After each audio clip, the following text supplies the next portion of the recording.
ॐ विश्वं दर्पणदृश्यमाननगरी तुल्यन्निजान्तर्गतं पश्यन्नात्मनि मायया बहिर्वोद्भूतं यथा निद्रया यः साक्षात् कुरुते प्रबोधसमये स्वात्मानमेवाद्वयं तस्मै श्रीगुरुमूर्तये नमः इदं श्रीदक्षिणामूर्तये बीजस्यान्तरिवाङ्कुरो जगदिदं प्राङ्निर्विकल्पं पुनः मायाकल्पितदेशकालकलना वैचित्र्यचित्रीकृतं मायावीव विजृम्भयत्यभिमः योगी वयस्वेच्छया तस्मै श्रीगुरुमूर्तये नमः इदं श्रीदक्षिणामूर्तये तस्मै श्रीगुरुमूर्तये नमः इदं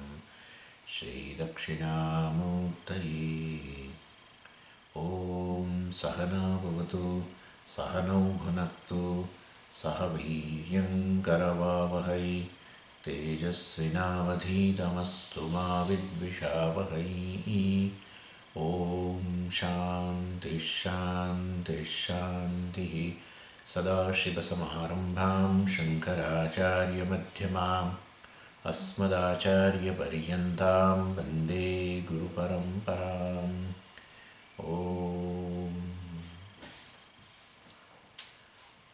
षट्सप्तश्लोकी प्राप्ताश्रियः सकलकामदुधास्ततः किं न्यस्तं पदं शिरसि विद्विषतां ततः किं सम्पादिताः प्रणयिनो विभवैस्ततः किं कल्पस्थितास्तनुभृतां तनवस्ततः किं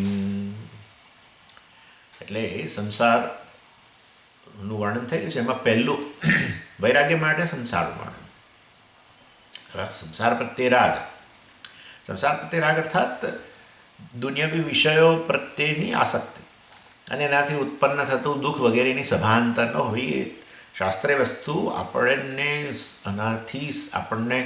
અવગત કરે, જ્ઞાત આપણા માટે એ વસ્તુ જ્ઞાત થાય તો પછી એના પ્રત્યે વૈરાગ્ય જન્મે. એમાં રહેલા દોષનું વર્ણન, સંસાર દોષ વર્ણન વૈરાગ્ય શતકમનો પહેલો વિષય. અને એની અંદર અતૃપ્તિ એ પહેલો દોષ, પછી ક્ષણભંગુરતા જીવનની બધું બતાવશે. હવે એ બીજો દોષ. એટલે અત્યારે અતૃપ્તિ જે છે એનું વર્ણન થઈ ગયું છે. છેલ્લો શ્લોક છે, પછી બીજો દોષનું વર્ણન શરૂ થશે, ક્ષણભંગુરતા. અને એની અંદર કહેવામાં આવ્યું કે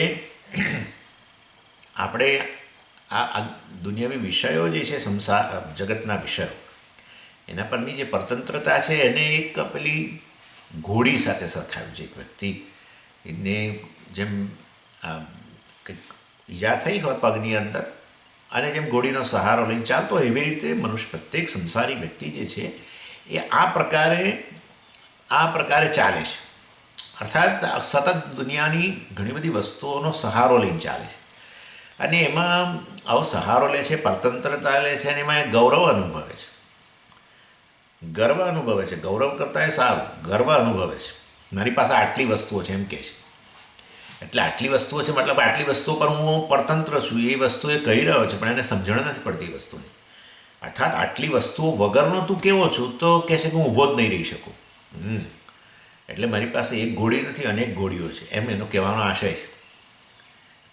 તમે કહો મારી પાસે આટલી વસ્તુઓ છે, એનો અર્થ કે તમે આ બધી વસ્તુઓ પર પરતંત્ર છો જ. એટલે દુનિયામાં આ વસ્તુ જોવા મળે જ છે. કોઈ લક્ષ્મી પર પરતંત્ર હોય, કોઈક પ્રતિષ્ઠા, કોઈ હોદ્દો, કંઈ પણ વસ્તુ પર પરતંત્ર હોઈ શકે. એટલે જેના પર આપણે પરતંત્ર હોઈએ એ વસ્તુની આપણે ગાથા ગાઈએ, એવું છે. એટલે લોકો દુનિયાની અંદર પોતાની પાસે જે હોય છે, પોતાના ક્વોલિફિકેશન્સ હોય, પોતાનું હોય, એ વસ્તુઓની સતત ગાથા ગાતા હોય છે. બતાવે છે કે પોતે એના પર પરતંત્ર છે જ, એના વગરનો હું ઊભો રહી શકું એવી સ્થિતિમાં નથી, એમ કહેવાનો આશય છે. એટલે ખરેખર વ્યક્તિ આ બધી વસ્તુઓ છૂટી ગયા પછી આપણે ખરેખર સ્વતંત્ર છીએ કે ઊભા રહેવા માટે સક્ષમ નથી, એ વસ્તુ આપણે નક્કી કરવાની છે. તો પછી આપણે આ બધી વસ્તુઓને આપણે પરતંત્ર છીએ અને એમાં જે દોષ રહેલા છે એનું વર્ણન અત્યારે ચાલી રહેલું છે. એટલે શાસ્ત્ર કહે છે કે ત્યાગે નહીં કે અમૃતત્વ માનશું. અર્થાત આ બધી વસ્તુઓનો ત્યાગ કરીને છેવટે તમે મોક્ષ કે સ્વતંત્રતા પ્રાપ્ત કરો છો. અર્થાત સફળતા પ્રાપ્ત કરો છો એવું પણ તમે કહી શકો. એટલે જ્યારે આ બધી વસ્તુઓનો આશરો લીધા વગર હું સ્વતંત્ર રહી શકું, મારામાં સ્ટ્રેન્થ હોય, તો ખરેખર જીવન સફળ બની ગયું. નહીં તો આ બધી વસ્તુઓનો આશરો લઈને હું આ બધું બળ પ્રાપ્ત કરતો હોઉં તો પછી એમાં બળ નથી. કોને ઘોડીનો આશરો લેવો પડે? જેનામાં બળ ન હોય એને જ લેવો પડે, નહીં તો શા માટે લેવો પડે?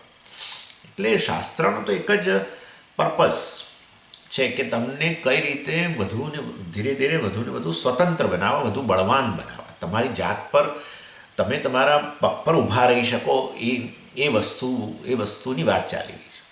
અને એના માટે પછી આ બધું જેનો તમે આશરો લીધો છો, જેનો તમે વિશે તમે ગર્વ અનુભવો છો, એ વસ્તુઓ તો ખરેખર તમારા જીવનમાં કોઈ તૃપ્તિ કે સફળતા લાવતું જ નથી. એ વસ્તુ કરી રહ્યા છે. અને એમાં મેં તમને ગઈ વખતે વાત કરેલી કે અન્યત્ર આ વસ્તુ કહેવામાં આવી કે કોઈ પણ, એટલે આ એક સમીકરણ સમજવા જેવી વસ્તુ છે કે હું તો અધૂરો છું માટે જ બીજાનો આશરો લઉં છું, બીજી વસ્તુનો આશરો લઉં છું, એ બરાબર છે. પણ જેનો આશરો લઉં છું ને એ પોતે પાછું એટલું જ મર્યાદિત છે. એટલે હું એક મર્યાદિત વ્યક્તિ છું ને બીજી મર્યાદિત વસ્તુનો આશરો લઉં, એને પ્રાપ્ત કરું, એને મારા જીવનમાં ઉમેરું.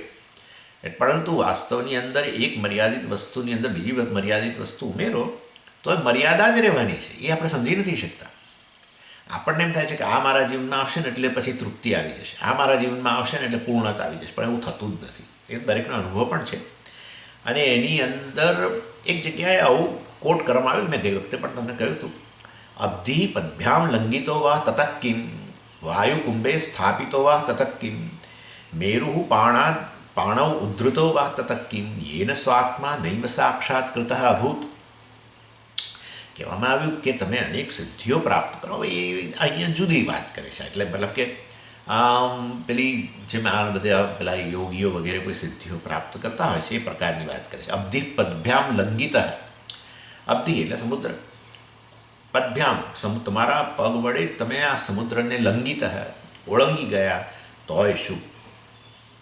ઓળંગનારો હજુ પોતાને એક જીવ કહે છે ને, પોતાને જીવ જ કહે છે ને, અર્થાત પોતે મર્યાદિત છે. નક્કી થઈ ગયું. હું એક વ્યક્તિ છું જેણે આ સિદ્ધિ પ્રાપ્ત કરી, પતી ગયું. એક વ્યક્તિ તમે તમારી જાતને કહો એટલે તમે ગમે એટલા મોટા હો તો તમે નાના જ છો. આ દુનિયાની અંદર, આ યુનિવર્સની અંદર તમે તમારી જાતને એક વ્યક્તિ કહો, આ સમષ્ટિની અંદર, તો તમે મર્યાદિત જ છો ને. એવી મર્યાદિત વ્યક્તિ આવું કંઈક પ્રાપ્ત કરે કે ઘણી મોટી સિદ્ધિ કહેવાય ને. આ તો દુનિયાની દ્રષ્ટિએ બહુ મોટી સિદ્ધિ કહેવાય. પણ તોય જે પ્રાપ્ત કરો એ તમારી પાસે અત્યારે નહોતું અને ભવિષ્યમાં પ્રાપ્ત કર્યું, માટે એ એટલું જ મર્યાદિત છે. તમે પ્રાપ્ત કરનારા મર્યાદિત છે. અને આ રીતે બે પ્રાપ્ત કરીને સરવાળો કર્યો બંનેનો, એ જ રહ્યા, એ જ રહીએ છીએ, કોઈ ફેર નથી પડતો. અબ્ધિ પદ્ભ્યામ લંઘિત વા તતઃ કિમ વાયુ કુંભે સ્થાપિત. કુંભની અંદર એટલે કે ગળા વગેરેની અંદર તમે આખો આ દુનિયામાં ઉપલબ્ધ બધો વાયુ એની અંદર ભરી દીધો. કેટલું અશક્ય જણાય છે. પણ માની લો કોઈક આવી સિદ્ધિ ધરાવે છે, તોય શું? મેરુઃ પાણવ ઉદ્ધૃત તતઃ કિમ પર્વતને ઉચકી લીધો. વિચારો, આવું બધું હતું જ. આપણે પુરાણોમાં બધી સિદ્ધિઓનું બહુ વર્ણન આવતું. મેરુઃ પાણવ ઉદ્ધૃત ધારણ કર્યું, જેમ કે ભગવાને ગોવર્ધન ધારણ કર્યો વગેરે. સમજો કે કોઈ આવા યોગી છે જે આવું ધારણ કરી શકે, આવી સિદ્ધિ. પણ તોય શું? યેન સ્વાત્મા નૈવ સાક્ષાત કૃતઃ ભૂત. જેને પોતાના આત્માને ન જાણ્યો એ આ બધું પ્રાપ્ત કરે તોય શું કામ?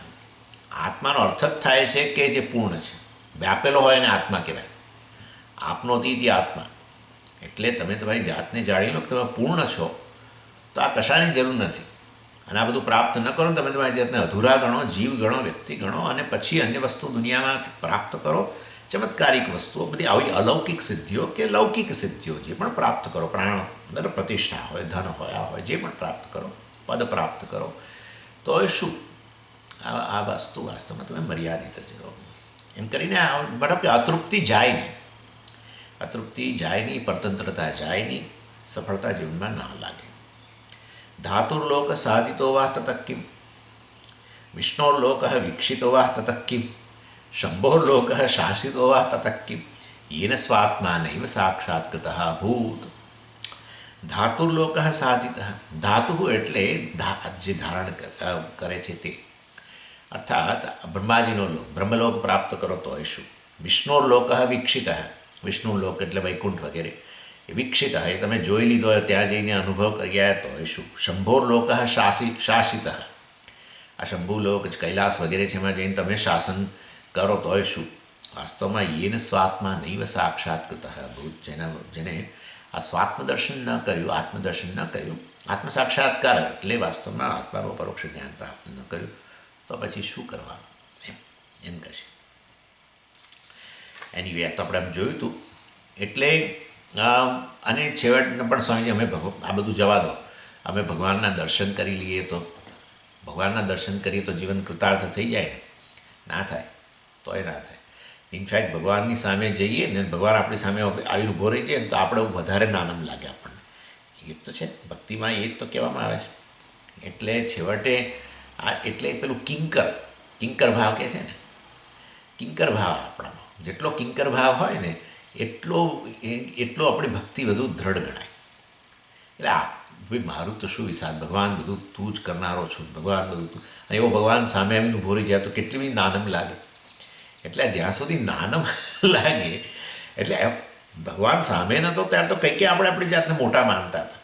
હવે એ આવીને સામે ઊભો રહી ગયો, દર્શન આપ્યા એણે, તો ઉપરથી વધારે નાનમ લાગી, વધારે સંસાર, વધારે આપણે આપણી જાતને ઉણા ગણી, હો આ બધું મારા જીવનમાં હું માનતો હતો, હું કરતો હતો, આ તો વાસ્તવ બધું ભગવાન કરે છે. ઇન શોર્ટ, આ બધું કહેવાનો આશય ભક્તોને એવો છે કે આત્મજ્ઞાન પ્રાપ્ત ન કરો ત્યાં સુધી જીવનની અંદર કૃતાર્થતા ના આવે. બધું બહુ આવે ખરું, બધું આવે ખરું, પણ એના દૂષણો લઈને આવે.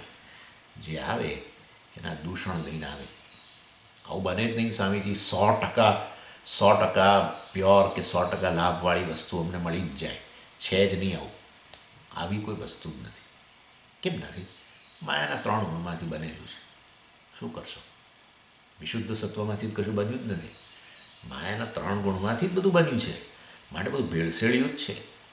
જે વસ્તુ જેટલા ગુણ ધરાવે છે એટલા જ પ્રમાણમાં દુર્ગુણો ધરાવે છે, એટલે દોષો ધરાવે છે. એમ કહેવાય, દુર્ગુણ એટલે દોષ ધરાવે છે. સામાન્ય રીતે આપણા રાગને કારણે એ વસ્તુની સારી સાઈડ સામે આવતી હોય છે એના, પરંતુ એ વસ્તુઓ જ્યારે તમારી તરફ આવી રહી છે ત્યારે એના દોષ એની પાછલી સાઈડ પર જ છે, પણ નજરમાં નથી આવ્યા. એ તો નજીક આવી જાય ને પછી એ વસ્તુ આમ ફરે છે, પછી આપણને થાય હા તો બરાબર, તો ગજબ છે આ બધી વસ્તુ, આવું જ છે. એટલે આપણી તૈયારી હોય તો જુદી વસ્તુ છે. ના મને તો ગમે તે હોય, તમારે શું સ્વામીજી, તમારે કેટલા ટકા, મને તે વસ્તુ ગમે છે હું મેળવીશ, સારું મેળવો. અને પછી એના દોષો એના જે છે એ તમારી સામે છતાં થાય તો તમે એને સહન કરવાની, એનો સામનો કરવાની પણ એટલી તમારી માનસિક ક્ષમતા, તેની તૈયારી રાખજો. એ નથી હોતી, એ સામાન્ય રીતે નથી હોતી. એટલે એ વાસ્તવની અંદર પછી આપણને એ વસ્તુ પ્રત્યે આપણને થોડો વૈરાગ્ય જન્મે કે આ ક્યાં મેળવ્યું, પસ્તાવો પણ થાય, પછી બીજી વસ્તુ માટે પાછળ પડે. એનીવે, ઇન શોર્ટ કહેવાનો આશય એવો છે કે જગતની કોઈ પણ વસ્તુ પ્રાપ્ત કરો, એ લૌકિક સિદ્ધિ ગણી શકીએ કે અલૌકિક સિદ્ધિ, જે શાસ્ત્રમાં વર્ણન કર્યું હોય, કોઈ લોક પ્રાપ્ત કરો, લોકમાં જવું, આ તે બધું, કોઈ યોની પ્રાપ્ત કર્યું, ગમે તે પ્રાપ્ત કરો. જે પ્રાપ્ત કરો એ મર્યાદિત છે, તમને પૂર્ણ ન બનાવી શકે. પ્રાપ્તિનો વિષય છે માટે તો પછી પણ એ તો તમારો મોક્ષ અમને તો પ્રાપ્ત જ જણાય છે, પણ મોક્ષ એ તો વાસ્તવમાં પ્રાપ્તની પ્રાપ્તિ છે. મોક્ષ એ અપ્રાપ્તની પ્રાપ્તિ નથી. હા, એ મોટી વસ્તુ છે. પ્રાપ્તની પ્રાપ્તિ જેવી વસ્તુ પણ છે, એના તો હજારો ઉદાહરણ આપણે આપતા જ રહ્યા છીએ. એટલે પ્રાપ્તની પ્રાપ્તિ કરવી એ તો અજ્ઞાનને કારણે છે. અપ્રાપ્તની પ્રાપ્તિ કરવી એ વાસ્તવમાં એ કર્મને માટે છે. પેલું અજ્ઞાન એ કર્મ દ્વારા થાય, આ જ્ઞાનથી જ થઈ જાય. એનીવે, એટલે ભર્તૃહરિ વાસ્તવમાં કહે છે શ્રેય પ્રાપ્ત, હું ગમે એટલું શ્રેય એટલે અહીંયા તમે ધન કહી શકો. એટલે હું શ્રેય પ્રાપ્ત, એટલે અહીંયા તો પેલો પ્રૌઢ વ્યક્તિ વાત કરી રહ્યો છે ને, કે જેણે જીવનમાં ઘણું મેળવી લીધું છે ને, એને હવે આ બધું જણાઈ રહ્યું છે, આ બધું સ્પષ્ટ થઈ રહ્યું છે. શ્રેય પ્રાપ્ત, તમે ગમે એટલું ધન પ્રાપ્ત કરશો. અને કેવું ધન છે? સકલ કામ દુધાહ, બોલો, સકલ કામ દુધાહ, કામદૂધ એટલે આપણે પેલી કામધેનુ કહીએ ને એ પ્રકાર. એટલે મારી પાસે એવી પ્રકારનું ધન છે સ્વામીજી, એનાથી હું આ દુનિયાની કોઈ પણ વસ્તુ ખરીદી શકું. છે ને એવા લોકો છે દુનિયામાં કે ધારી વસ્તુ ખરીદી શકે, ટાપુઓ ખરીદી લે. હવે આખો દેશે ખરીદી શકે એટલું એ લોકો પાસે ધન હોઈ શકે. સકલ કામ દુધા શ્રેય પ્રાપ્ત. એટલે કોઈ પણ સકલ કામ દુધા, કામ એટલે આપણે કામનાના વિષય, સકલ બધા કામ દુધા એટલે સકલ કામનું દોહન કરી આપે, એ આપણને પ્રાપ્ત થઈ જાય એવી શ્રેય પ્રાપ્ત. એવું મારી પાસે શ્રી છે મારી પાસે. એના દ્વારા હું કોઈ પણ ઈચ્છા, મારી જે ઈચ્છા છે કોઈ પણ હોય એને હું પૂરી કરી શકું છું. તતઃ કિમ, આ તતઃ કિમ બોલે એ વૈરાગ્ય ધરાવે છે. તતઃ કિમ ન બોલે અથવા એ તતઃ કિમ એ વસ્તુ એના બુદ્ધિમાં સ્ફુરે નહીં તો એ સંસારી છે, પાછળ જ પડેલો રહે આ વસ્તુ. ન્યસ્ત પદમ શિરસી વિદ્વિષતામ. ન્યસ્તમ પદમ એટલે ન્યસ્તમ પદમ એટલે શું? ન્યસ્તમ એટલે એના પગ મૂકવો. ન્યસ્તમ પદમ, પદમ એટલે અહીંયા પગ, ન્યસ્તમ મૂકવો શેના ઉપર? શિરસી મસ્તક ઉપર. કોના મસ્તક પર? વિદ્વિષતામ. વિદ્વિષ એટલે વાસ્તવની અંદર શત્રુ, જે દ્વેષ કરનારો આપણો જે છે એ. વિદ્વિષતામ શિરસી ન્યસ્તમ પદમ એટલે મારી એવી શક્તિ હોય કે હું આ શત્રુઓના મસ્તક પર પગ મૂકતા હતા એમને હરાવું. શત્રુઓ જે છે એમને હુક ઓર કુક, એમને હું પરાજિત કરી શકું.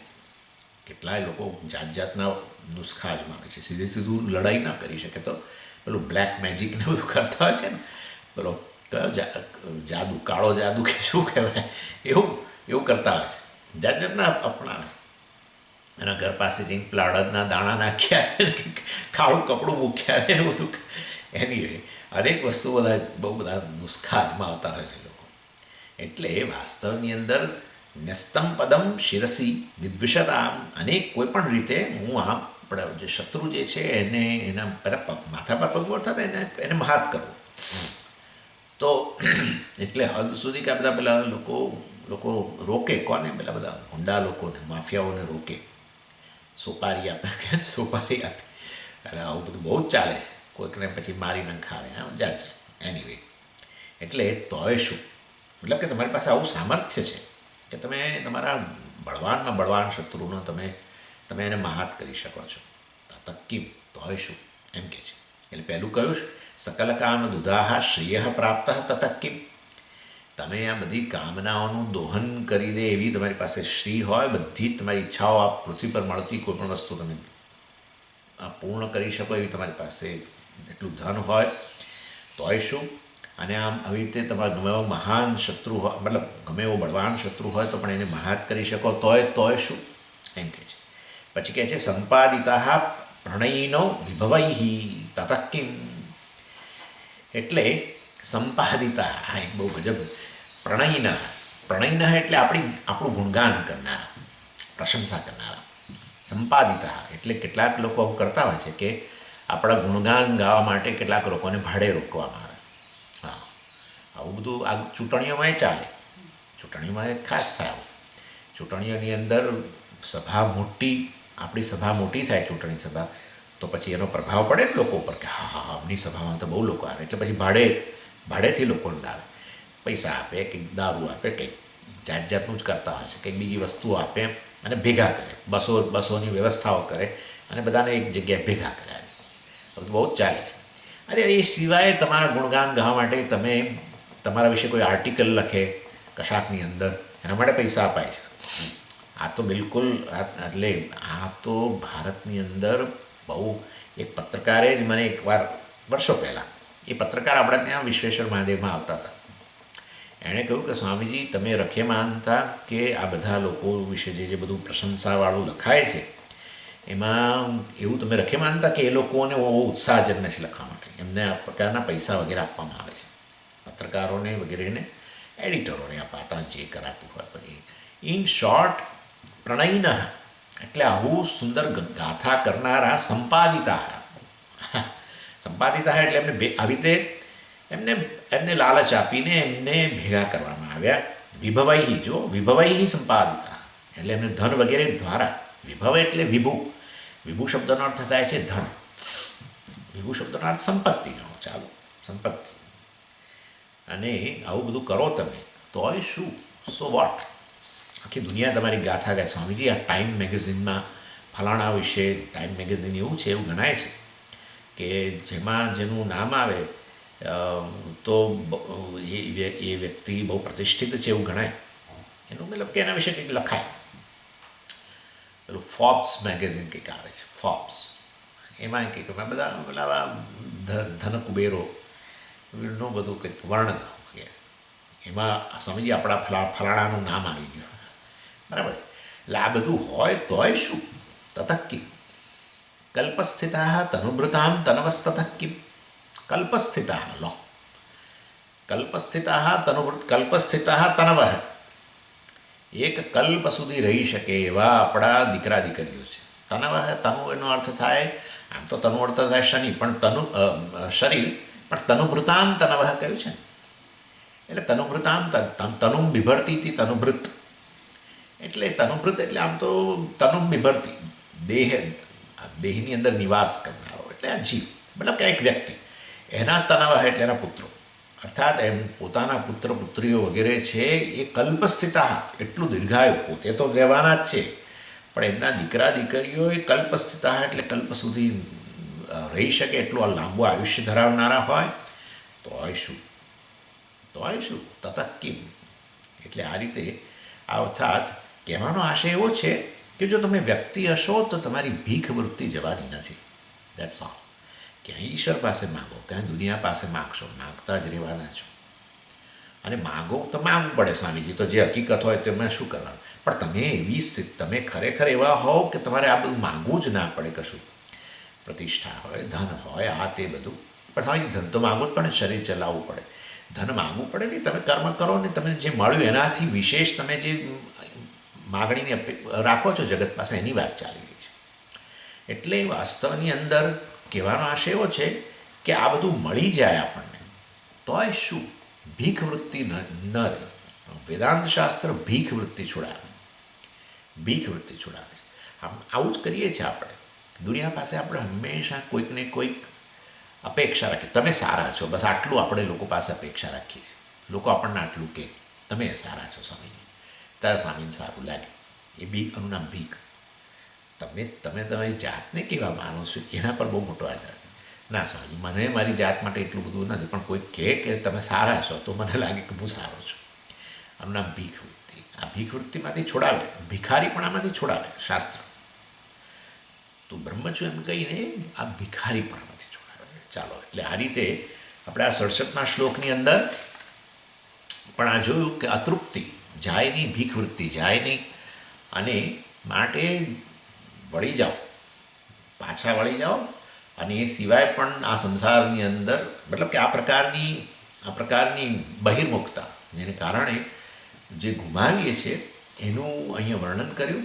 અને હવે એટલે આમાં 8 શ્લોકો આપણે જોયા આ તૃપ્તિ દોષ માટે, અને બીજા બધા ઘણા શ્લોકો એની અંદર છે, પણ લગભગ બધાનો અર્થ સમાન થતો હતો, એટલે આપણે એ બધા લગભગ એને નથી લેતા બાકીના શ્લોકો. અને હવે પછી બીજો દોષ છે એનું વર્ણન કરે છે, અને એ છે ક્ષણિકત્વ, જીવનની ક્ષણિકતા. જોતામાં જીવન પૂરું થઈ જશે, જે વાસ્તવમાં અતિ મહામૂલું જીવન છે એ જોતામાં પૂરું થઈ જશે. અને એ દ્વારા આપણને ચેતવે છે કે આ બધામાંથી વળી જઈને છેવટે આત્મજ્ઞાન પ્રાપ્ત કરો. ભલે જીવન ક્ષણિક હોય, પરંતુ આ પ્રાપ્ત થઈ ગયું તો જીવન સફળ બની જાય. ચાલો, એટલે હવે બીજો દોષ ક્ષણિકત્વ માટે 50મો શ્લોક. ક્ષણં બાલો ભૂત્વા ક્ષણમપિ યુવા કામરસિકઃ ક્ષણં વિત્તૈર્હીન ક્ષણમપિ ચ સંપૂર્ણ વિભવઃ જરાજીર્ણૈરંગૈર્નટ ઇવ વલિમંડિતતનુઃ નરઃ સંસારાન્તે વિશતિ યમધાની યવનિકામ. એટલે ભર્તૃહરિ મહારાજ હવે આ જીવનને એક ટેમ્પરરી ડ્રામા જે ચાલે છે, આપણે જે નાટક જોવા જઈએ 2 કલાક 3 કલાક કેટલું હોય, ટેમ્પરરી જ કહેવાય. એટલે આ જીવન, અત્યારે આપણું મનુષ્ય જીવન જે છે, પણ એ પણ આ પ્રકારનું એક નાટક જ છે, જે થોડા કલાકો ચાલે એવું પ્રકારનું જાણે નાટક હોય, અને એના માટેનું સ્ટેજ આ જગત છે, એનું અહીંયા વર્ણન કરે છે. અને એ જગતરૂપી સ્ટેજની અંદર આ નાટક જે ચાલે છે એમાં આપણે અનેક પ્રકારના વેશ પહેરવા પડતા હોય છે. અને કયા વેશ છે, તો આમ તો હવે એક જ જીવનની અંદર જુઓ તો વેશ આપણે 4 વેશ તો ગણી જ શકીએ. બાલ્યાવસ્થા છે આપણો એક વેશ છે, યુવાવસ્થા બીજો વેશ છે, પ્રૌઢાવસ્થા ત્રીજો વેશ છે, અને વૃદ્ધાવસ્થા ચોથો વેશ છે. એટલે તમે જો જીવન તરફ નજર નાખો તો લાગે કે આ બધું આ પ્રકારનો વેશ ધારણ કરીએ છીએ, એ વેશને અનુરૂપ આ વર્લ્ડરૂપી સ્ટેજની અંદર આપણે આપણું પાત્ર ભજવીને એ વેશ કાઢી નાખીને વળી પાછો નવો વેશ લઈએ છીએ. અને આપણે પાછલી જીવન તરફ નજર નાખીએ તો એ લાગે છે કે એવું જ છે. જોતામાં પેલું બાલ્યાવસ્થા જતી રહી એટલે એક વેશ પૂરો થઈ ગયો નાટકનો, ફટાક કરતો એકદમ ઝડપથી. ઘણી વાર શું થતું નાટકની અંદર, કોલેજોના નાટકમાં કેટલાક એટલે છોકરાઓ શું હોય કે એમને સ્ક્રીનિંગ કરે કે ચાલો હવે એક આપણે પેલું એન્યુઅલ ફંક્શન હોય ને એટલે સ્ક્રીનિંગ, ચાલો એક નાટક કરવું છે એના માટે પછી બોલાવે. એટલે બધા આવે ખરા, બધાને કહે કે સ્ટેજ પર આમ જરા બધાની સામે આવું લાઇમ લાઇટમાં આવવાનું મળે એટલે ગમે તો ખરું. એટલે પછી બધાને બોલાવે. હવે જે પેલા નાટકના ડાયરેક્ટર જે હોય એ સ્ક્રીનિંગ કરે બધાના એક એક એક. પછી એમને લાગે કે આ પાત્રમાં આ ફિટ થાય છે, આ પાત્રમાં આ ફિટ થાય છે, આ પાત્રમાં આ ફિટ થાય છે. અને બધાને કહે ને કે આટલો સંવાદ બોલો ચાલો, અને સંવાદ બોલે જે રીતે જે પ્રકારે એના પછી નક્કી કરે કે આ વ્યક્તિ યોગ્ય છે આ પાત્ર ભજવવા માટે. એ રીતે સ્ક્રીનિંગ કરે ને પછી એમાંથી કેટલા બધા તો ખરી પડે, કારણ કે યોગ્યતા ન હોય કંઈક પ્રકારનો ગભરાટ વગેરે. એટલે હવે એવું થયું કે નાટકની અંદર 7 પાત્ર હોય પરંતુ એને અનુરૂપ 5 જ જણા મળે યોગ્ય વ્યક્તિ. તો પછી શું કહે ખબર છે કે એક વ્યક્તિને જે બહુ સારો હોય ને એને કંઈક તું આ પાત્ર ભજવી અને પછી પાછો આવી જજે, પછી પાછો બીજો નવો વેશ બીજું વેશ પહેરીને બીજું પાત્ર ભજવા જજે. એટલે મને બરાબર યાદ છે કે કોલેજની અંદર એક નાટક ભજવાનું હતું ત્યારે એક વ્યક્તિને પેલી વૃદ્ધ, અને એ મુખ્ય પાત્ર હતું, એ નામ અત્યારે મને યાદ નથી આવતું, પરંતુ એ મુખ્ય પાત્ર હતું અને એણે ભજવાનું હતું. પણ એટલું બધું એનો સુંદર મતલબ કે આ પાત્ર ભજવવાનું એટલું સરસ હતું, એવી સરસ રીતે સંવાદો બોલીને બધું. એટલે પછી અને ખૂટ્યા, મતલબ કે સ્ટુડન્ટ્સ ઓછા હતા, પાત્ર 7 જોઈએ ને 7ની સામે 7 સ્ટુડન્ટ જોઈએ એને બદલે 5 જ થાય બાર. તો પછી આ વ્યક્તિ જે હતો ને એને જ કહેવામાં આવ્યું એ બીજો રોલ એનો, બીજું પાત્ર એવું હતું જેમાં પોલીસ કોન્સ્ટેબલ બનવાનું હતું અને આવીને 2 વાક્યો કંઈક બોલવાના હતા સ્ટેજ પર. તો એને જ કહેવામાં આવ્યું કે તું હવે આ જરા જજે, એ વખતે તારો પેલો સીન નથી તો તું આ જઈને પેલો કોન્સ્ટેબલનો વેશ પહેરીને પાછો બહાર આવી અને પછી આ પાત્ર ભજવી અને પાછો તું જતો રહે. આવી વસ્તુ ક્ષણિક એકદમ 2 મિનિટ માટે આવું પાત્ર ભજવીને પાછો જતો. ઇન શોર્ટ અહીંયા આચાર્ય કહી રહ્યા છે કે વાસ્તવમાં આપણું તમે જીવન જો જુઓ તો આ એક આ 70-80 વર્ષ છે કંઈ ગણો તે આપણા એ જાણે કે એક આવું ફ્લિટિંગ એક કામ ચલાવું નાટક જેવું છે એમ કહે છે, જેમાં વ્યક્તિ એક આ ગ્રીન રૂમમાંથી વેશ પહેરીને બહાર આવે છે સ્ટેજ ઉપર અને ભજીને પાછો એ ગ્રીન રૂમમાં જતો રહે છે. કયો પણ ગ્રીન રૂમ કયો છે અહીંયા? ત્યાં તો બરાબર છે ગ્રીન રૂમ, અહીંયા કયો છે તો કહે છે કે આ યમધર્મ રાજાજી છે એમનો ગ્રીન રૂમ છે, એમાંથી બહાર આવે છે. અને યવનિકાનો અર્થ થાય છે ગ્રીન રૂમ. એનીવે એટલે આ યમધર્મ રાજા જે છે એના ગ્રીન રૂમમાંથી આ વ્યક્તિ બહાર આવે છે અને પછી આ પાત્ર ભજવીને વળી પાછો જતો રહે છે. મૃત્યુ એટલે ચાલો અહીંયા કહે છે ક્ષણમ બાલો ભૂત્વા. ક્ષણમ એટલે આ વ્યક્તિ એ બાલ્યાવસ્થા જે એની છે આવી ક્ષણમ, એક ક્ષણમાં આ બાળક બની ગયો. આજુ આમ તેમ રમતો હતો, થોડા રમકડાઓ સાથે રમે ના રમે ત્યાં તો મોટો થઈ ગયો, એકદમ મૂછોવાળો થઈ ગયો. એટલે આ ક્ષણ સુધી આ ક્ષણ બાળકનું પાત્ર એનું કેવું ક્ષણિક જ હતું, બધાને આનંદ આપ્યો. એના આનંદના સાધનો બહુ મર્યાદિત હતા પણ એ બધા માટે આનંદનું સાધન હતો. બધા એના હાથમાં લઈ રમાડે અને જોતાની અંદર તો એ એક યુવાન બની ગયો. અને પછી આગળ ક્ષણમપી યુવા, બીજી ક્ષણે તો જાણે કે યુવાન બની ગયો. કામરસિક, અને એને એ હવે એને અનેક સુખના સાધનો દેખાવા લાગે.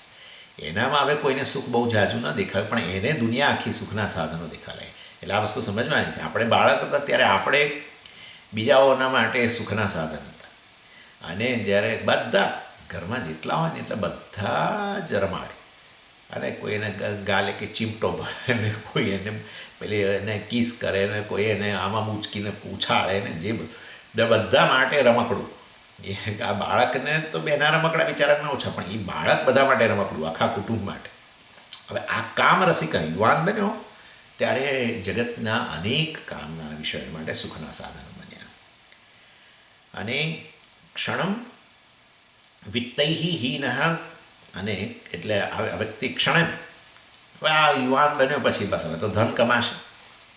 તો કહે છે કે ઘડીકમાં એણે એક અત્યારે જાણે કે વિત્તહીન નેચરલી હોય, ભણીને બહાર નીકળે ત્યારે તો એ પાસે શું વિત્ત હોય. એટલે એવો સમય હતો કે જ્યારે એની પાસે બિલકુલ ધન નહોતું. ક્ષણમપી ચ સંપૂર્ણ વિભવ, અને એના કોઈ સારા કર્મો હશે, શુક્ર દશા કે જે દશા ગણો એને કારણે, પુણ્યને કારણે એને અનેક ધન પ્રાપ્ત. વિભવ એટલે મેં તો કહ્યું તમને, વિભુ શબ્દનો અર્થ થાય સંપત્તિ, વિભવ એટલે સંપૂર્ણ વિભવ. એની પાસે ઓહો હો, ક્ષણમાં જાણે કે ખૂબ ધન આવ્યું. હવે અહીંયા ધનની વાત કરીએ છીએ એટલે બીજું બધું ગણી લેવાનું, પણ પ્રતિષ્ઠા ગણી લેવાની. ઘણી વાર એવું બને, આપણા દેશની અંદર થોડા વર્ષો પહેલાંની વાત છે કે જેણે ધાર્યું પણ નહોતું એ વડાપ્રધાન બની ગયા. આવું બન્યું હતું. નામ ન હવે એ આપવાની જરૂર નથી મારે. જે તમને ખબર હશે, જે મોટા ભાગના ફંક્શનની અંદર ઊંઘવાનું કામ કરતા હતા આમ કરીને, એ તમને ખ્યાલ આવી ગયો હશે. એટલે વાસ્તવની અંદર આવા એમને પોતાને ખબર નથી કે હું બની જઈશ, પણ એવું બધું કંઈક વિરોધ પક્ષોનું બધા ભેગા થયા અને એમાંથી કોઈ જાણે ગરબડ શું થયું, ભગવાન અમને બેસાડી દીધા. આનું નામ ક્ષણમ આપી. અને ક્ષણમ આપી 13 દિવસ પછી ગબડીએ પડે.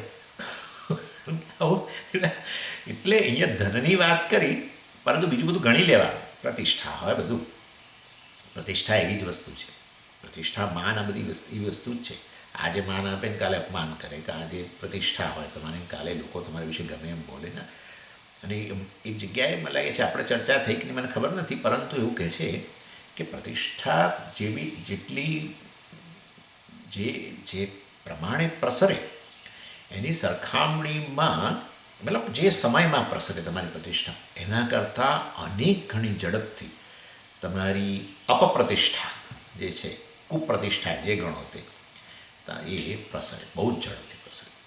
એટલે આ બધી વસ્તુઓ કેવી ક્ષણિક છે એ બતાવે છે. એટલે અહીંયા ધન કહ્યું, પરંતુ આ બધું ગણી લેવાનું. આ બધી આપણે જે દુનિયાવી વસ્તુઓ જે છે એ આપણે અહીંયા ગણી લેવાની. એટલે અને આ બધું એટલે ક્ષણમાં ધન મળ્યું, પ્રતિષ્ઠા મળી, આ તે બધું યુવાન હતો, પહેલાં નહોતું, વળી પાછું આવ્યું આ તે બધું. અને આ બધું જે નાટક થયું એટલામાં તો નાટક પૂરું થયું ત્યાં તો શું થયું? એટલે કે છે વાસ્તવમાં જરા જીર્ણૈ અંગૈ, ત્યાં તો જરાવસ્થા આવી ગઈ જોતાની અંદર. એટલે આમાં અર્થાત કેમ આવું જોતામાં કેવી રીતે આવી જાય?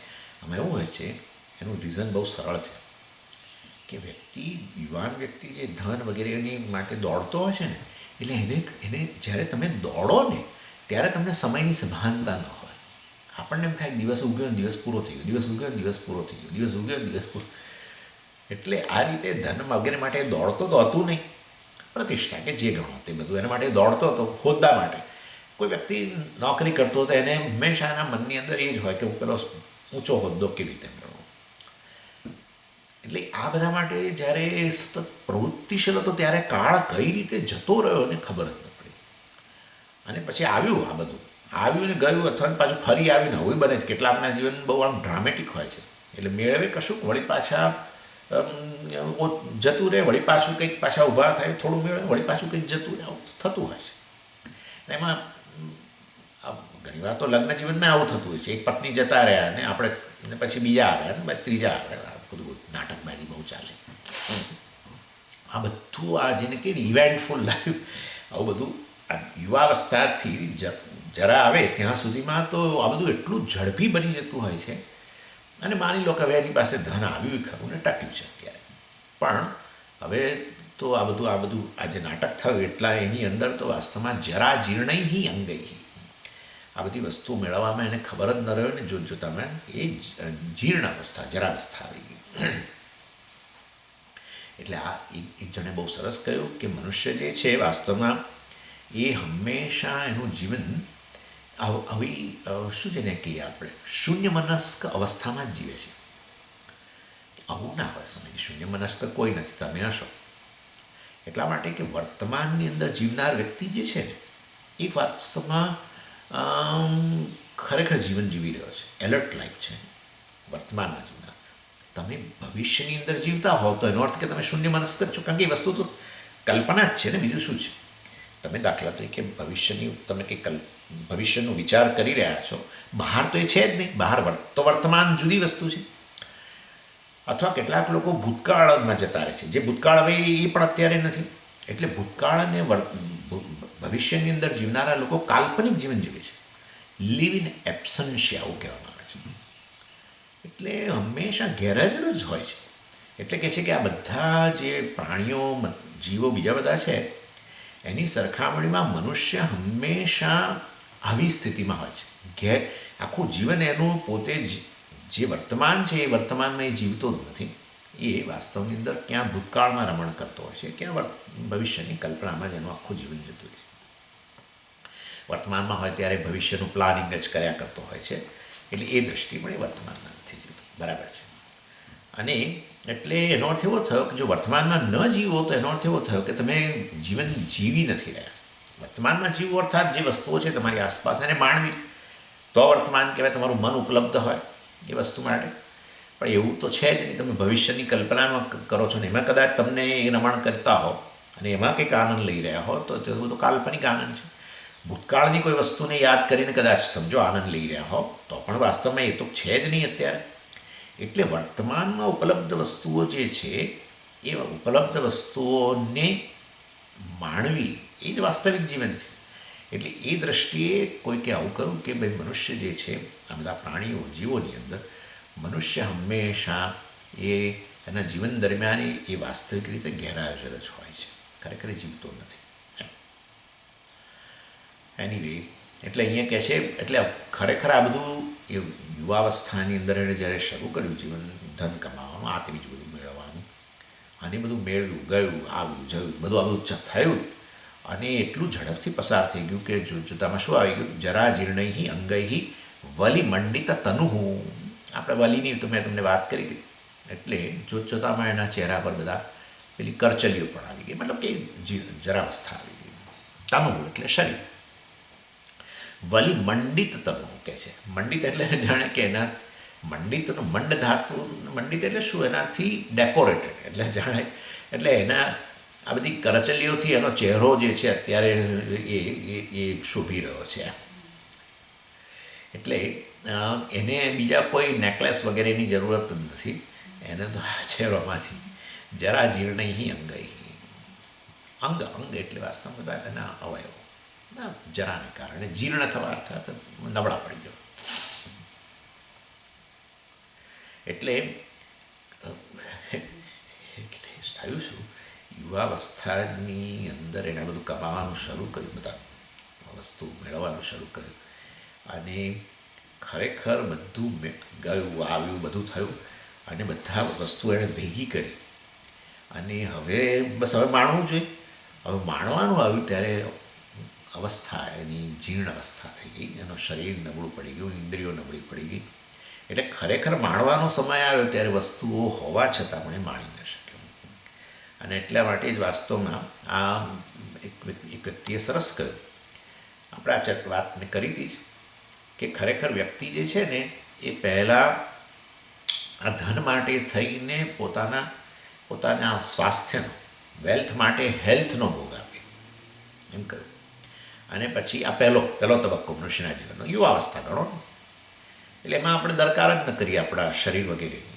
રાત્રે મોડા સુધી કામ કરીએ, આ કરીએ, તે કરીએ, દોડ કરીએ, ગમે તે રસ્તામાં ખાઈ લઈએ અથવા ગમે તે લઈને જઈએ અને ગમે ત્યારે ખાઈએ. આ બધી વસ્તુઓ આમંત્રણ જ આપે છે માંદગીને.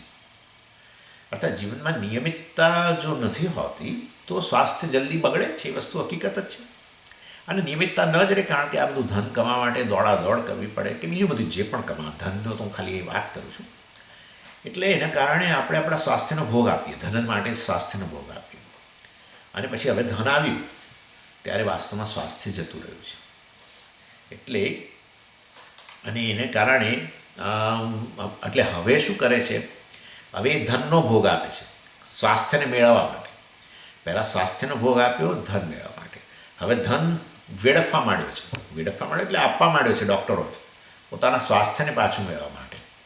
એટલે એનો અર્થ એવો થયો કે છેવટે બેમાંથી એકે રહેતું નથી, કારણ કે ધને આપવું પડ્યું. સ્વામીજી, તમને નથી ખબર, અમેરિકાની અંદર તો જો તમે માંદા પડો તો દેવાળું ફૂંકાઈ જાય. જો આવું પેલું ઇન્સ્યોરન્સ આવું કંઈ વીમો વગેરે ન હોય ને સ્વામીજી, તો અહીંયા તો એટલું બધું અઘરું છે, મોંઘું મતલબ કે તમે નાની વસ્તુ હોય તો પણ એના માટે ખૂબ બધા પૈસા લે ડૉક્ટરો, આ તે ઓપરેશન જે પણ હોય. ઇન શોર્ટ કહેવાનો આશય એવો તો પહેલાં ધનનો મેળવવા માટે સ્વાસ્થ્યનો ભોગ આપ્યો, હવે સ્વાસ્થ્યને મેળવવા માટે ધન ખર્ચે છે. એટલે આમ કરીને બંને જતું રહે છે. વૃદ્ધાવસ્થા એવી છે જેમાં જાણે હવે ધને નથી રહ્યું અને સ્વાસ્થ્ય પણ નથી રહ્યું. એનીવે, એટલે બધું હવે બધી વસ્તુઓ હાજર છે. ત્યારે બ્લડ શુગર એ હાજર છે, બીજું બધું હાજર છે. બહુ નમકીન ખાવાની બહુ ઈચ્છા થાય છે તો કે ના, બ્લડ પ્રેશર છે, સોલ્ટ નહીં લેવાય. બહાર બધી મીઠાઈઓ બહુ છે તો કે શુગર છે. એટલે ઇન શોર્ટ વાસ્તવની તો કે શું હવે ખાય છે, આટલું બધું ધન સાથે હવે શું ખાય છે, તો કે પેલા કોળાનો જ્યુસ પીએ છે 3. સાવજી, આ બધું તમે મશ્કરી કરો, તમે જોઈ લો, તમે જોશો ને ખબર પડશે. મેં તો જોયેલું છે, ખાખરા ખાય, જેને ચાવતા જ અંદરથી લોહી નીકળે એવા ખાખરા ખાય. કારણ કે તેલ ને ઘી સામે અમે તો અડીએ જ નહીં. તેલને ઘી ખાવું જોઈએ, તો તેલને ઘીને અડી જ ના શકે. તેલ ઘી ખાવાની ક્ષમતા એટલે બહાર આપણી પાસે ઘણું બધું હોય, અડીએ જ નહીં. બધી વસ્તુઓને કોરી કરીને ખાઈએ. અને પછી આવા સૂપ પીએ જાતના, જેને આપણે મોંમાં ન મૂકી શકીએ એવા સૂપ પીએ. શું કરવાનું આ જીવન, શું કરવાનું શું? અને અર્થાત તમારી પાસે બધું જ છે પણ તમે માણી નથી શકતા. કેમ નથી માણી શકતા? શું રીઝન છે? સમજીએ, મારી હેલ્થ. તો એવું તો શું થઈ ગયું તમને પણ? કારણ કે જે સમયે સાચવવાની હતી હેલ્થ આપણી, ત્યારે વેલ્થ માટે જીવન વેડફી નાખ્યું. કેટલા બધા પુરુષો તમે જુઓ, આવી સ્થિતિ જ છે એ લોકોની. અને આ બધું સોલ્ટ શુગરની વાત કરતા જો અલ્સર કે આ કંઈક સમજી એસિડિટી બહુ થઈ જાય છે, આમ થઈ જાય છે, માટે પેલું નથી ખવાતું, ના નથી ખવાતું. એટલે આવા લોકોના ધનમાંથી જે બધા એમણે આ ભોગ્ય વિષય મેળવ્યા છે ને, એ એમના દીકરા દીકરીઓ ભોગવે, અને એમના ઘરમાં જે પેલા સર્વન્ટ્સ કામ કરતા હોય ને એ લોકો ભોગવે. હા, તો પોતે ખાખરા અને દૂધીનો સૂપ, કોળાનો સૂપ પીએ ખાલી. આ જીવન છે, આનું નામ સંસારીનું જીવન. સંસારીનું જીવન અર્થાત બુદ્ધિ વગરનું જીવન. બુદ્ધિ આપી પણ એનો ઉપયોગ જ ન કર્યો, વેડફી નાખ્યો. હવે તો પતી ગયું, હવે તો નવા જીવનની જ રાહ જોવાની. હવે કશુંમાં થઈ શકે એવું નથી. આ ઇરિવર્સિબલ છે વસ્તુ, એમાં કશું કોઈ ચમત્કાર થઈ શકે જ નહીં. હવે તો નવા જીવનની જ રાહ જોવાની, ભગવાનને પ્રાર્થના કરવાની, ફરી મનુષ્ય જીવન આપ, અને એની સાથે કંઈક બુદ્ધિ આપો, એમાં પાછું કંઈક અમને આવો વિવેક શક્તિ વગેરે આપો. એટલે પહેલાં સેવકોના ઘરમાં કામ કરનારા સેવકો, કામ કરનારા જે છે એમના પુણ્ય વધારે કે એ લોકો ભોગવે બધું, અને દીકરા દીકરીઓ ભોગવે. આ ભાઈ બેસે જમવા સાથે બેસે ખરા, પણ ક્લિયર ક્લિયર સૂપ લે છે, ક્લિયર. એક આટલો પેલો એ પણ નહીં, અંદર પેલો ફાઈબર પણ નહીં, ક્લિયર, બધું ક્લિયર લે એકદમ. એમાં પાણી બહુ ઝાઝું ફેર ના હોય, એ જ પીએ. અંદર રેફ્રિજરેટરમાં કરોડો વસ્તુ હોય, પણ એ મેં કહ્યું ને, ખાખરા ખાય એકદમ, જેને તમે મોંમાં મૂકો તો લોહી નીકળે અંદરથી, એવો ખાખરો ખાય. સહેજ પોચો તો એ અંદર ઓઇલ છે, ના ખવાય. એટલે ઘી છે, ન ખવાય. એનીવે, આ તો આપણા લોકોની વાત નથી. આ જનરલ તમે જોશો આ વસ્તુ, આ દુનિયાની અંદર આ ધનિક લોકો છે કે બીજા પ્રતિષ્ઠા વગેરે માટે જે લોકો આ બધું બહુ જીવન વેડફ્યું છે, એ બધા માની ભૌતિકવાદી, જેને કહીએ આપણે, એમનું આ જીવન છે ખરેખર. વલી મંડિત તનુ તનુજરા જીર્ણૈ અંગૈ નટ ઇવ. હા, એટલે અહીંયા મેં તમને જોયેલું કહ્યું ને કે આ આચાર્ય જે છે એ આખું મનુષ્યના જીવનને એક નાટક સાથે સરખાવે છે. એમાં મનુષ્યને નટ એટલે મનુષ્ય જાણે કે એનો આ અભિનેતા છે અને આવા પ્રકારના વિવિધ વેશ જોતના ભાઈ કયા વેશ? બાલ્યમ, કૌમાર્યમ, જરા, આ બધા વેશ એ ભજવે છે એની અંદર. અને પછી શું? આનું જીવન પૂરું થઈ જાય એટલે શું? એટલે કે છે નરહ યમધાની યવનિકામ વિશતી. બસ પછી તમારો વેશ પૂરો થઈ જાય, તમારું પાત્ર ભજવાઈ જાય સ્ટેજ પર, પછી તમે ક્યાં જાઓ? તો કે યમધાની. યમધાની એટલે યમનિવાસ, યવનિકા એટલે ગ્રીન રૂમ. એટલે આ નરહ, આ વ્યક્તિ વિશતી પ્રવેશે છે પછી, એટલે કે આ ગ્રીન રૂમની અંદર પ્રવેશે છે. શેના માટે? બસ નવા નાટક માટે તૈયારી કરવી છે ને પાછી. એટલે યમરાજા પાસે જ જવું પડે. શું કરો હવે તો? કારણ કે હવે પછી કયું નાટક ભજવવાનું છે, એમાં કયું પાત્ર ને ક્યાં જન્મ લેવાનું બધું પછી હવે તો પેલા મૃત્યુ દેવતાનો ચોપડો જે છે એમાં બધું હાજર હશે. એટલે આ 60-70 વર્ષનું મનુષ્યનું જીવન છે એ આ રીતે જો એને પાછળ નજર કરે. આપણે આ વાત કરી રહ્યા હતા પેલા પ્રૌઢ વ્યક્તિ જેણે જીવનમાં ઘણું મેળવ્યું, એ વ્યક્તિ જ્યારે આ રીતે પોતાના જીવન પર પાછળ નજર કરે તો એને વાસ્તવમાં ખ્યાલ આવે કે આ પ્રકારનું જીવન છે જેની અંદર અનેક બધા આપણે વેશ ભજવ્યા અને હવે આ જે છે ગ્રીન રૂમ વગેરેની અંદર પ્રવેશ કરવાનો સમય આવ્યો. ચાલો, એટલે આ ક્ષણિક મેં તમને કહ્યું ને સંસાર દોષનું વર્ણન એમાં પહેલાં આપણે અતૃપ્તિ જોઈએ. હવે આ ક્ષણભંગુરતા, મનુષ્ય જીવનની ક્ષણભંગુરતા જે છે એ અહીં બતાવી છે. ચાલો, પછી આગળ 49મો શ્લોક.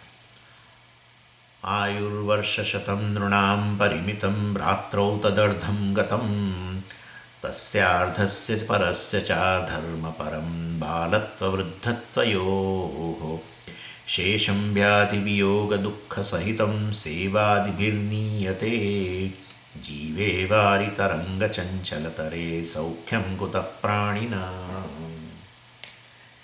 એટલે ભર્તૃહરિ બતાવી રહ્યા છે કેવી રીતે મનુષ્યનું જીવન આ વેડફાઈ જતું હોય છે. આયુર્વર્ષ શતમ નૃણામ પરિમિતમ, બહુ સુંદર શ્લોક છે. આયુર્વર્ષ શતમ, ગણી લો કે મનુષ્યના જીવનનું આયુષ્ય વર્ષ શતમ, શતમ એટલે 100. મનુષ્યના જીવનનું આયુષ્ય જાણે ગણી લો તો કે 100 વર્ષ છે. પરિમિતમ એટલે એટલું પરિમિતમ એટલે એટલું એ ગણના કરી લો એની, એટલું આપવામાં આવ્યું છે. અને પરિમિત એટલે પરિમાણ એટલું એનું છે, મતલબ એનો સ્પાન 100 વર્ષનું આવ્યું છે.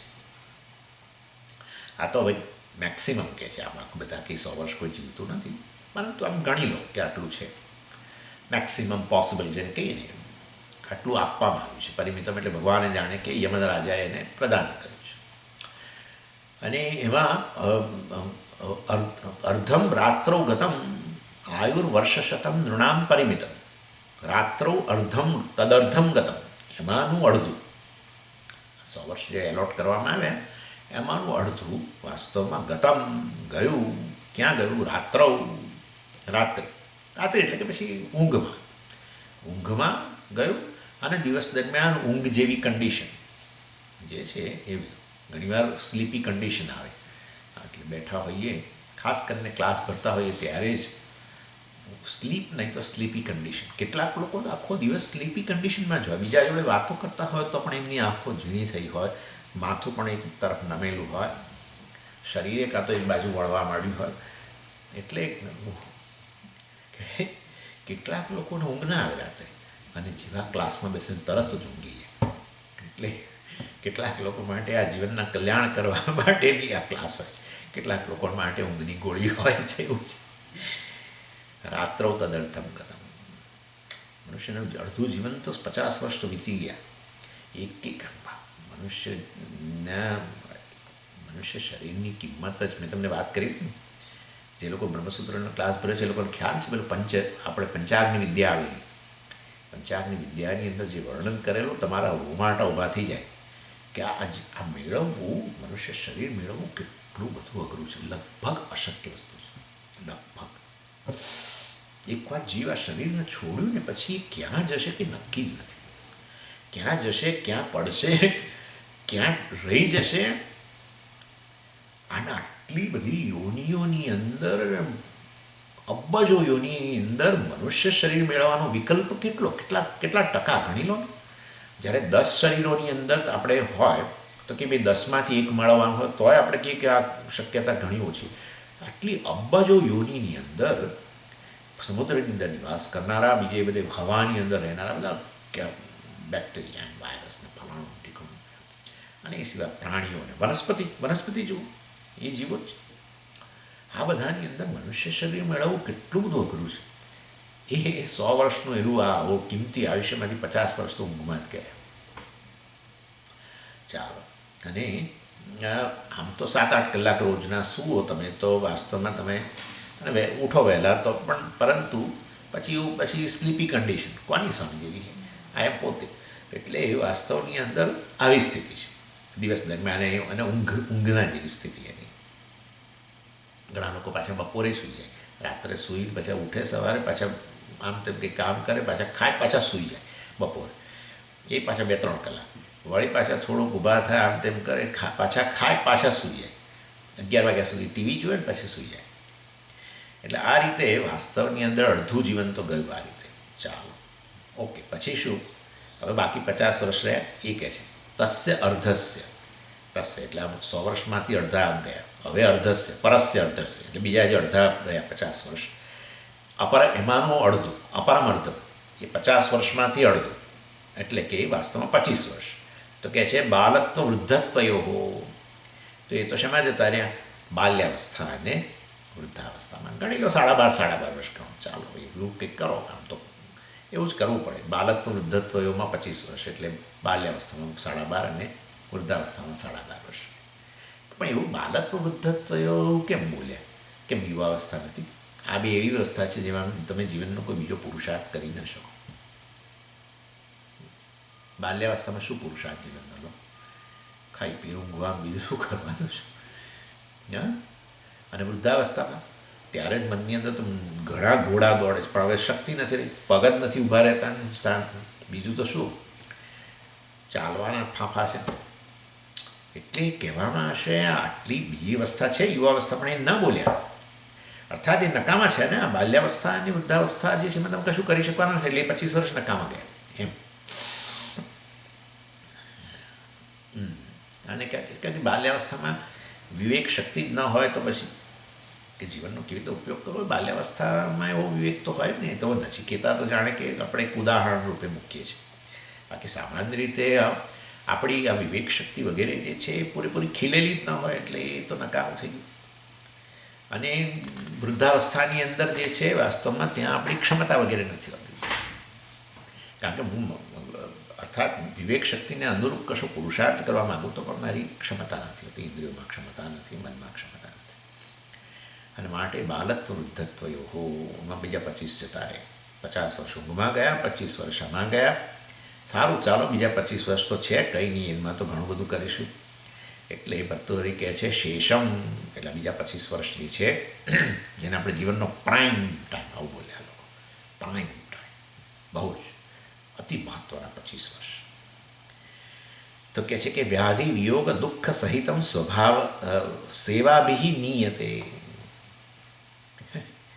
એટલે વ્યાધિ વિયોગ દુઃખ સહિતમ, આ બાકીના 25 વર્ષ જે છે એમાં ક્યાં તો સેવામાં ગયા, ક્યાં પછી બીજા બધા બીજા ભૌતિક જીવનના જે આપણા ધ્યેય આપણે નક્કી કરેલા એ જીવનના ધ્યેય માટે એ સમય એમાં જતો રહ્યો. વ્યાધિ એટલે એમાં બંને ગણી લેવાનું. વ્યાધિનો અર્થ અહીંયા આધિ, વ્યાધિ, ઉપાધિ બધો. હા, એટલે વ્યાધિનો અર્થ આ તો એવું કરો કે શારીરિક બીમારી અથવા તો માનસિક બીમારી. માનસિક બીમારી એટલે આ બધું દુઃખ, અનેક પ્રકારનો વિયોગ સાગો, શોક સાગો, એ બીજું અહીંયા વ્યાધિનો એ રીતે અર્થ નથી કરતા આપણે. સામાન્ય પણ આપણું મન પણ આવું અશાંત રહેતું હતું, વ્યાધિગ્રસ્ત કહેવાય એ રીતે. એટલે આ બાકીના 25 વર્ષે બહુ મહત્ત્વના હતા, એની અંદર એ બધો સમય આ રીતે આની અંદર જ નીકળી ગયો. અહીંયા સેવાનો અર્થ કરવાનો અન્યની સેવા, અથવા સેવાનો અર્થ કરવાનો જગતના વિષયોનું સેવન કરવામાં, એ ગણાય. એટલે સ્વામીજી તમે સેવાની વાત તો આવી કરી, તો માટે તો પછી હવે કોઈની સેવા જ ન કરવી જોઈએ. 25 વર્ષ દરમિયાન અમારે કશું કરવું જ ન જોઈએ એવો અર્થ નથી. સેવાનો અર્થ છે સેવન. સેવન એટલે આ વિષયોના સેવનની અંદર મટીરિયલ પરસ્યુટ્સમાં આપણો ગયો સમય.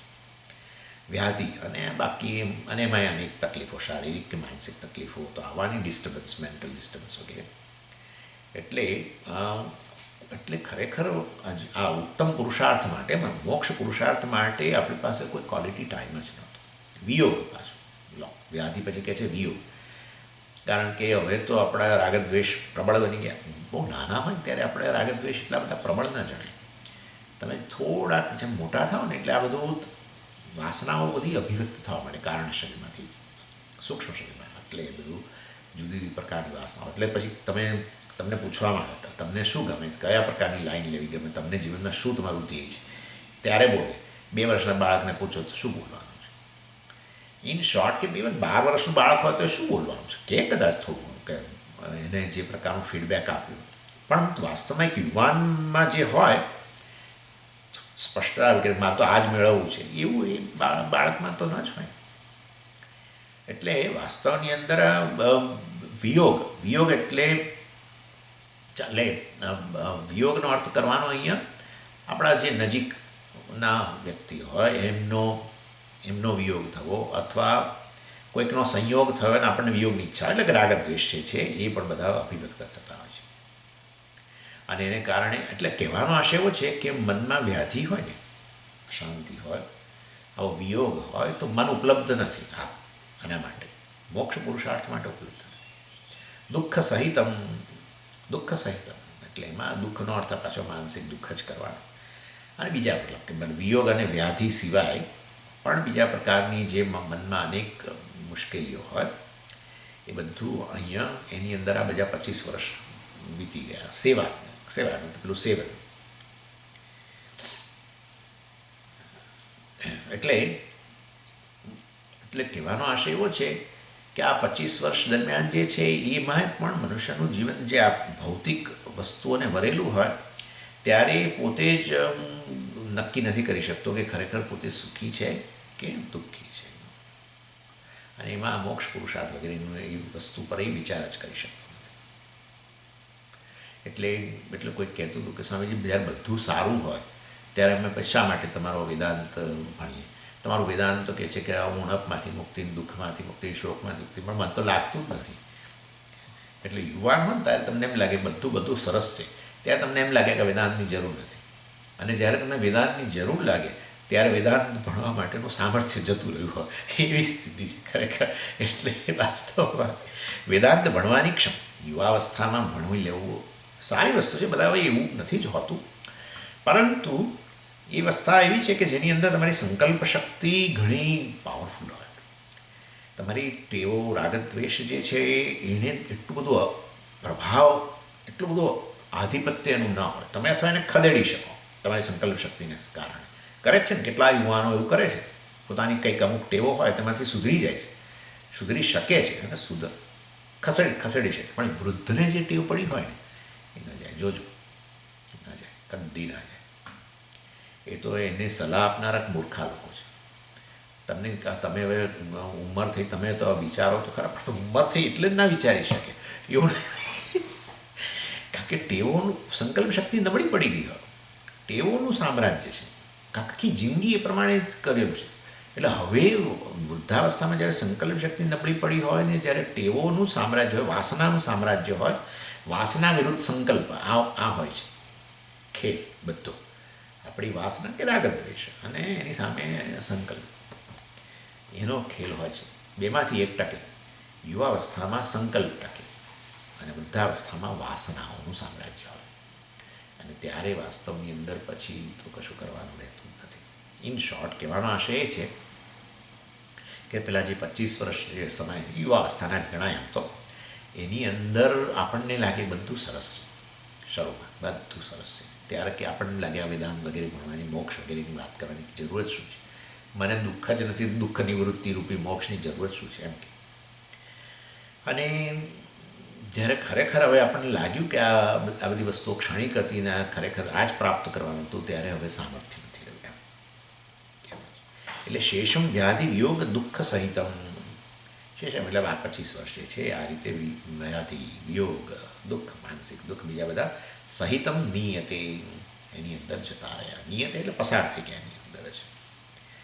અને જીવે વારી તરંગમ ચંચલ તરે જીવે જીવે એટલે કે આપણે જીવન જીવન જે છે આ રીતે વાસ્તવમાં વારી તરંગમ એટલે આ રીતે જળનું જે તરંગ હોય કેવું આમ ઉત્પન્ન થયું ને જતું રહ્યું, કેવું ક્ષણિક હોય છે, એવી રીતે મનુષ્યનું જીવન આ રીતે એક તરંગ સમાન છે અને જાણે કે નીકળી ગયું. અને તો પછી શું એટલે કે છે સૌખ્યમ કુતઃ પ્રાણીના, તો પછી આ મનુષ્યના જીવનની અંદર પ્રાણીના એટલે આ મનુષ્ય વગેરે જે છે એમના જીવનની અંદર કુતઃ સૌખ્યમ, કેવી રીતે એના જીવનની અંદર આવો કમ્ફર્ટેબલ ટાઈમ અને સુખના જીવનના સુખ ક્યારે આવશે એમ કે છે. તસ્માત સર્વેષુ કાલેષુ મા મનુસ્મર યુદ્ધ છે. સમજ્યા ક્યાંથી આવ્યું આ તો યાદ કરાવું છું તમને. તસ્માત સર્વેષુ કાલેષુ પ્રત્યે મને ભગવાને કહ્યું સર્વકાળે વાસ્તવની અંદર તું તારું કર્મ પણ કર અને મને યાદ કર. અર્થાત તારા મનની અંદર એક ખૂણાની અંદર આ મોક્ષ તારા જીવનનું ધ્યેય છે કદી ભૂલીશ નહીં કહેવાનો આશય છે. અને સ્વામીજી તો હવે બસ આ તમારું સાંભળ્યું ને એટલે હવે મેં જરૂર હવે તો આ દિશામાં વળી જવું છે અમારે. આ તો બહુ જ સાંભળ્યું છે મેં. હવે સ્વામીજી અમારા આધ્યાત્મિક દિશામાં વળી જાય છે. સારું, ક્યારથી વળશો? બસ હવે આ નવા વર્ષમાં સંકલ્પ કરી લઉં છું. હવે આ નવું વર્ષ આવે છે એમાં સંકલ્પ કરું છું. કયું નવું વર્ષ એ વિચારવું પડશે. આ દિવાળીનું નવું વર્ષ કે પછી પેલું ક્રિશ્ચન નવું વર્ષ આવે છે કે પછી કાં તો કે બીજા તમિલ નવું વર્ષ, કયા નવા વર્ષમાં શરૂ કરશે એ હજુ વિચારવાનું છે. આવું પોસ્ટપોન કરનારા લોકો જે છે એ લોકો ચેતી જવું જોઈએ, આજથી જ શરૂ કરી. કેમ શુભસ્ય શીઘ્રમ એટલે કહેવામાં આવે છે ને જે શુભ વસ્તુ છે એની શરૂઆત શીઘ્ર તાત્કાલિકે શરૂ કરવું જોઈએ. આવી રીતે ન્યૂ યર વગેરે પર આવું રીતે ડિપેન્ડન્ટ ના રહેવું જોઈએ. એટલે ના શિવરાત્રિ સ્વામીજી બહુ સરસ વસ્તુ છે. ના જન્માષ્ટમી આવી રહી છે, જન્માષ્ટમી બહુ સરસ વસ્તુ છે. એ દિવસે સંકલ્પ કરીને એ દિવસથી શરૂ કરીશ, ફલાણું કરીશ, જે પણ કરીશ. ભરતૃએ કહે છે નેવર પોસ્ટપોન, સ્ટાર્ટ રાઇટ અવે.